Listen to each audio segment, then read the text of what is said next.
آسان درس قرآن. نحمده ونصلي ونسلم على رسوله الكريم اما بعد فاعوذ بالله من الشيطان الرجيم بسم الله الرحمن الرحيم يا ايها الذين امنوا قوا انفسكم واهليكم نارا وقودها الناس والحجارة عليها ملائكة غلاظ شداد لا يعصون الله ما أمرهم ويفعلون ما يؤمرون. اے ایمان والو، اپنی جانوں اور اپنے گھر والوں کو اس آگ سے بچاؤ کہ جس کا ایندھن آدمی اور پتھر ہیں. اس پر سختی کرنے والے طاقتور فرشتے مقرر ہیں جو اللہ کے حکم کی نافرمانی نہیں کرتے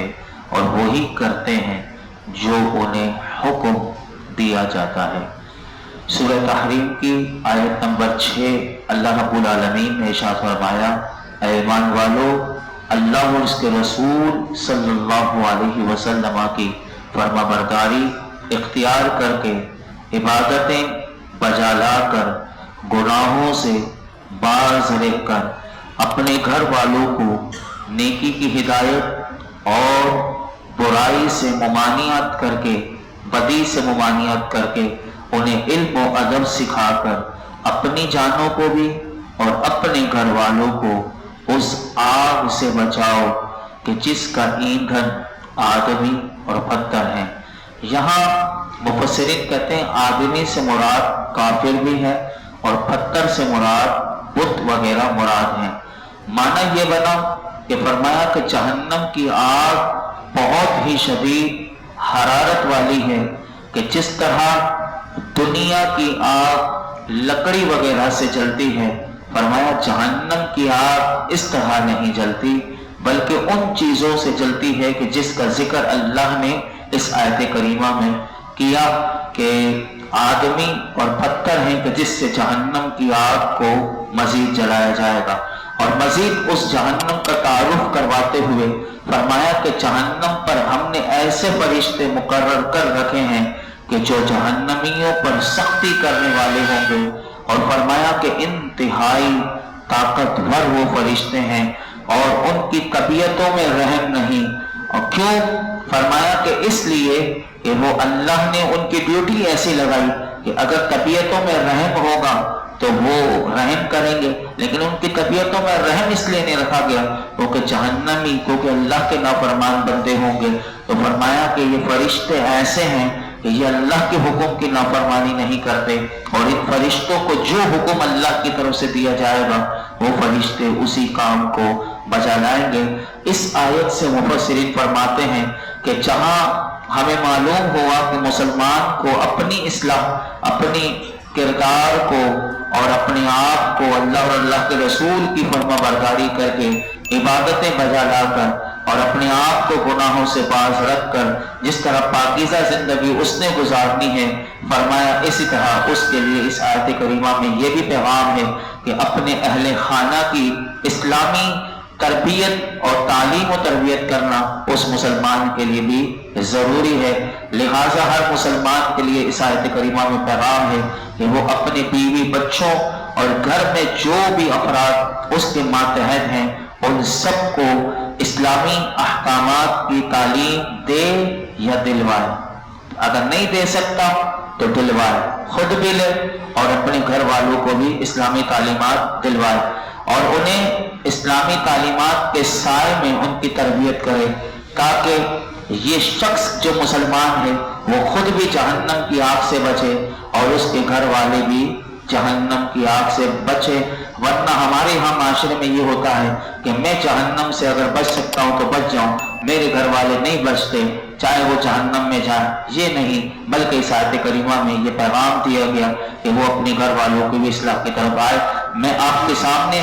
3 حدیث مبارکہ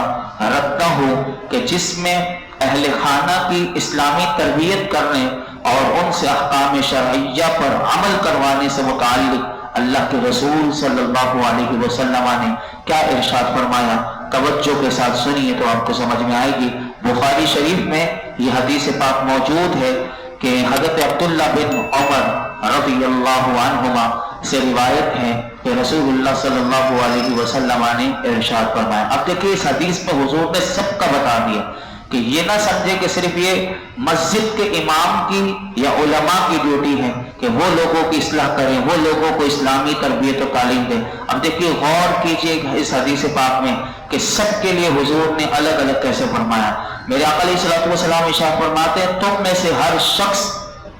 نگہبان ہے، ہر ایک سے اس کے ماتحتوں کے بارے میں سوال کیا جائے گا۔ چنانچہ حضور نے فرمایا حاکم نگہبان ہے، اس سے اس کی رعایت کے بارے میں پوچھا جائے گا۔ اب دیکھیں حکمرانوں، سارے حکمران آ گئے کہ حاکم نگہبان ہے،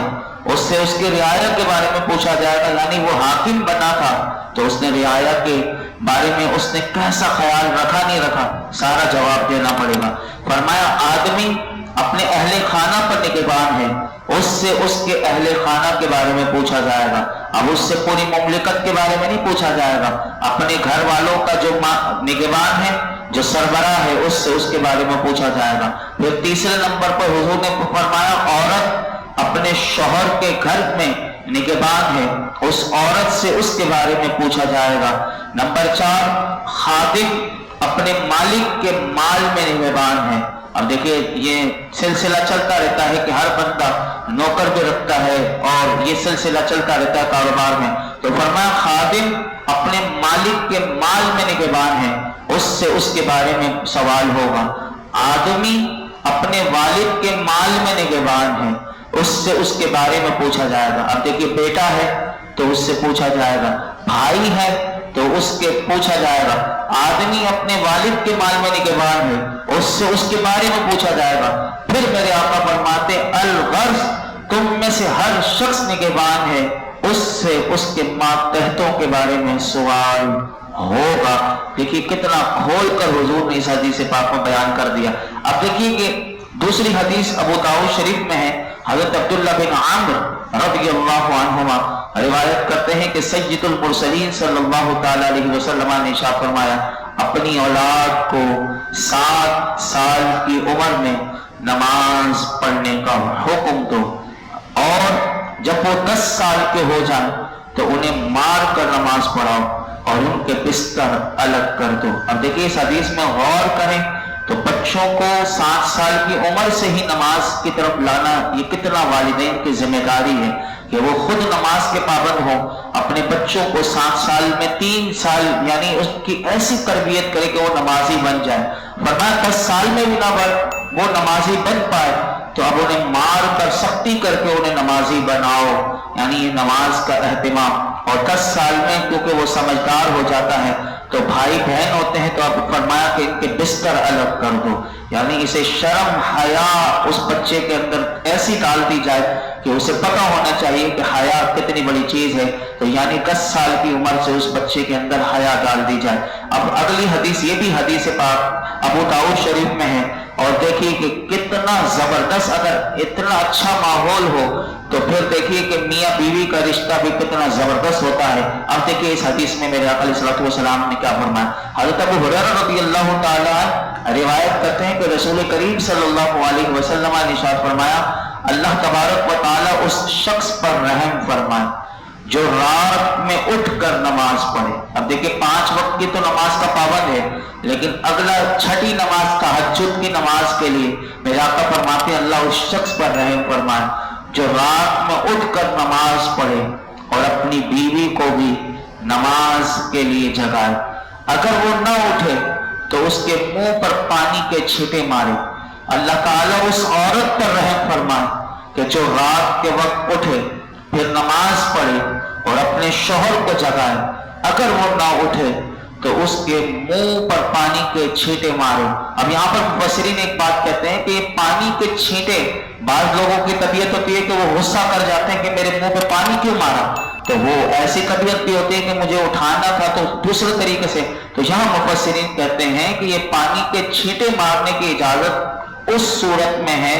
کہ جب جگانے کے لیے ایسا کرنے میں خوش طبعی کی صورت ہو، یعنی اس کو اچھا لگتا ہو کہ میری بیوی نے اگر مجھے پانی کے چھینٹے مار گئے، یا شوہر اگر بیوی کو اٹھائے تو اسے اچھا لگتا ہو کہ پانی سے میں اڑ جاتی ہوں، تو اس نے چھینٹے اس صورت میں ہے، یا دوسرے نے ایسا کرنے کے لیے اسے کہا ہو، شوہر نے کہا ہو کہ مجھے ایسے اٹھا دینا، میں نہیں اٹھتا تو پانی کے چھینٹے مار دینا، یا بیوی نے کہا، تو اس صورت میں اجازت ہے، ورنہ اس صورت میں اگر وہ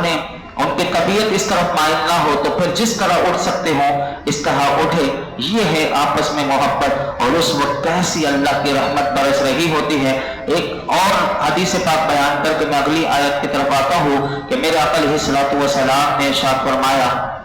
کہ اولاد پر، باپ پر اولاد کا حق یہ ہے۔ اب یہ دیکھیں تربیت کے حوالے سے میرے آقا نے فرمایا باپ پر اولاد کا حق یہ ہے کہ جب وہ پیدا ہوں تو ان کے لیے وہ نام تجویز کرے کہ جو سب سے اچھا نام ہو، یعنی اپنے بچے کے پیدا ہونے کے بعد سب سے پہلے اس کا عمدہ نام تجویز کرے۔ دوسرا میرے آقا نے فرمایا جب وہ بڑے ہوں تو انہیں تعلیم دے، اور جب وہ بالغ ہوں تو ان کی شادی کرے۔ یہ والدین پر حق ہے کہ جو والدین اپنے بچوں کی شادیوں کی عمر ہو جاتی ہے نہیں کرتے تو پھر وہ گناہ کی طرف اگر گئے تو یہ والدین کے اوپر آئے گا۔ تو اسی طرح ایک اور حدیث پاک میرے آقا نے فرمایا کہ کسی باپ نے اپنے بچے کو حسن ادب سے بہتر کوئی تحفہ نہیں دیا، یعنی آپ نے اپنی اولاد کو اگر ادب کرنا سکھا دیا، اور معاشرے میں ہر چیز کا ادب، سب سے پہلے اللہ اور اللہ کے رسول کا ادب، پھر صحابہ ہیں، پھر تابعین ہیں، اہل بیت ہیں،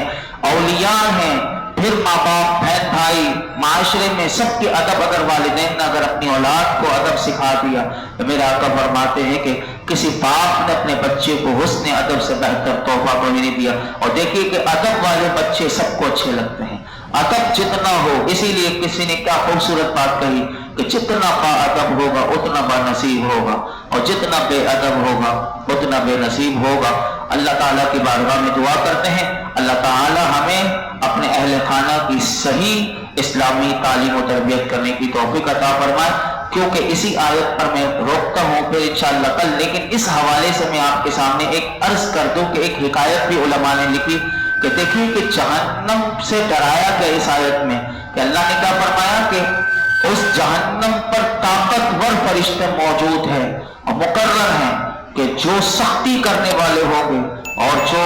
کوئی بھی اللہ کی نافرمانی اس جہنم میں نہیں کریں گے۔ اب دیکھیے اسی آیت کے تحت ایک حکایت علماء نے لکھی کہ دیکھیے کہ خوف خدا کتنا زیادہ پہلے زمانے میں لوگوں کے اندر ہوا کرتا تھا۔ حضرت منصور بن عمار رضی اللہ تعالیٰ فرماتے ہیں میں نے حج کیا اور سفر کے دوران کوفہ کے ایک سرائے میں ٹھہرا، یہ مسافر خانہ جسے کہتے ہیں، اس میں ٹھہرا۔ پھر میں ایک اندھیری رات میں باہر نکلا تو آدھی رات کے وقت کسی کی درد بھری آواز سنی اور وہ یوں کہہ رہا تھا کہ اے اللہ تیری عزت و جلال کی قسم میں نے جان بوجھ کر تیری نافرمانی اور مخالفت نہیں کی، اور مجھ سے جب بھی تیری نافرمانی ہوئی میں اس سے ناواقف بھی نہیں تھا، لیکن خطا کرنے پر میری بدبختی نے میری مدد کی، اور تیری ستاری کہ تو گناہوں پر پردہ ڈالنے والا ہے، فرماتے تیری ستاری کی امید نے مجھے گناہ پر ابھارا، اور بے شک میں نے اپنی نادانی کی بنا پر تیری نافرمانی اور مخالفت کی، تو اب تیرے عذاب سے مجھے کون بچائے گا؟ اگر تو نے مجھ سے اپنی رحمت و عنایت کی رسی کاٹ لی تو میں کس کی رسی کو تھاموں گا؟ یہ وہ اللہ کی بارگاہ میں التجا عرض کر رہا تھا۔ جب وہ اپنی التجا سے فارغ ہوا تو حضرت منصور بن عمار کہتے ہیں میں نے قرآن کی یہ والی آیت پڑھ دی۔ اب دیکھیے کہ قرآن سن کر اس کے ساتھ کیا ہوا۔ کہتے ہیں میں نے یہی آیت کریمہ پڑھی کہ اپنی جانوں اور اپنے گھر والوں کو اس آگ سے بچاؤ کہ جس کا ایندھن آدمی اور پتھر ہیں، اس پر سختی کرنے والے طاقتور فرشتے موجود ہیں جو اللہ کے حکم کی نافرمانی نہیں کرتے اور وہی کرتے جو انہیں حکم دیا جاتا ہے۔ کہتے ہیں میں نے جیسے آیت پڑھی تو میں نے ایک شدید حرکت کی آواز سنی، مجھے وہ دکھائی نہیں دیا، لیکن اس کے بعد اس کی آواز بند ہو گئی۔ میں وہاں سے چلا گیا کہتے ہیں دوسرے دن اپنی رہائش گاہ سے میں لوٹا تو دیکھا کہ ایک جنازہ رکھا ہوا تھا، وہاں ایک بوڑھی خاتون جو اس جنازے کے پاس بیٹھی ہوئی تھی، تو میں نے اس بوڑھی خاتون سے اس میت کے بارے میں پوچھا تو وہ مجھے جانتی نہیں تھی۔ اس نے کہا رات کے وقت میرا بیٹا یہاں نماز پڑھ رہا تھا اور یہاں سے کوئی ایک مرد گزرا تھا، اس نے قرآن کی ایک آیت پڑھی تھی کہ جسے سن کر میرے بیٹے کا انتقال ہو گیا۔ اللہ اکبر! کیا وہ درد، کیا وہ قرآن سے محبت، کیا وہ جہنم کا خوف ہے کہ اس جہنم کے خوف سے اسی وقت روح نکل گئی۔ تو یہ ہے قرآن سے محبت، یہ ہے خوف خدا۔ اللہ ہمیں بھی ان پیاروں کا صدقہ ہمیں بھی اپنا خوف نصیب فرمائے اور گناہوں سے، نافرمانیوں سے اللہ ہمیں بچنے کی توفیق عطا فرمائے۔ الحمدللہ رب العالمین والصلاة والسلام علی سید الانبیاء والمرسلین وعلی آلہ واصحابہ اجمعین۔ یا اللہ پاک جو کچھ سنایا اس میں کوئی غلطی کوتاہی ہو معاف فرما دے، اپنی بارگاہ میں شرف قبولیت عطا فرما، قرآن حکیم کا نور اور اس کا فیضان نصیب فرما، ہمارے لیے سمجھنا سمجھانا، سیکھنا سکھانا، عمل کرنا آسان فرما دے۔ اللہ جو سنتے ہیں اس پر عمل کی توفیق عطا فرما۔ یا رب العالمین ہماری تمام صغیر کبیرہ گناہ معاف فرما، ہمارے ماں باپ کی ساری امت مسلمہ کی بے حساب مغفرت فرما، دنیا اور آخرت کی ساری بھلائیاں، خیر، عزتیں، نعمتیں، راحتیں، سکون عطا فرما، زوال نعمت سے بچا، احساس نعمت عطا فرما۔ یہ جتنے حاضرین موجود ہیں جس کے دل میں جو مراد ہو قرآن حکیم کی برکت سے اپنے پیارے محبوب کے صدقے ہم سب کی مرادوں پر اپنی رحمت کی نظر فرما۔ صلی اللہ تعالیٰ علیہ وسلم۔